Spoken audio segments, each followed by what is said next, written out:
इस्लामाबाद में पाक फौज को तलब कर लिया गया। सिक्योरिटी जरा के मुताबिक फौज को आर्टिकल 245 के तहत बुलाया गया। इंतशारी और शरपसंदों से अन्य हाथों से निमटने के अहकाम जारी। इंतशार फैलाने वालों को मौके पर गोली मारने के बाद अहकाम दे दिए। इंतशार पसंद और दहशतगर्द अनासर को किसी भी किस्म की दहशतगर्दाना कार्रवाई से निमटने के लिए तमाम इकदाम बरूए कार लाए जा रहे हैं।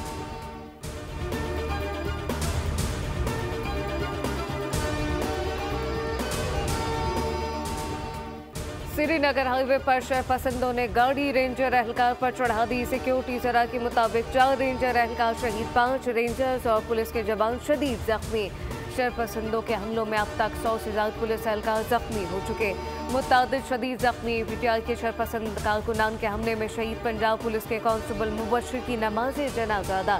वफाकी से दाखिला मोहसिन नकवी और दीगर हुकाम ने शिरकत की। शहीद को आबाई इलाके में सुपुर्द खाक किया जाएगा।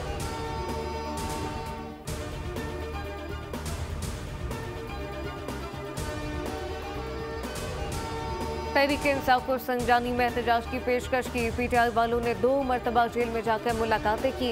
इतलात है बानी ने भी इसकी मंजूरी दी। तहरीक इंसाफ ने अब तक फाइनल जवाब नहीं दिया। वफाकी वज़ीर दाखिला की डी चौक पर प्रेस कॉन्फ्रेंस कहा कि मेरा ख्याल है बानी से ऊपर भी कोई लीडरशिप आ गई जिसने मानने से इनकार किया।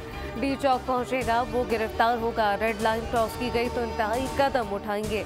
वज़ीर दाखिला का कत्ल की FIR पीटीआई क़यादत के खिलाफ दर्ज कराने का ऐलान। शोहदा की फैमिली से वादा किया कि इनका खून डालकर नहीं जाएगा। पुलिस एहलकार शहीद हुए और जो जख्मी हुए इसके जिम्मेदार एहतजाज की कॉल देने वाले।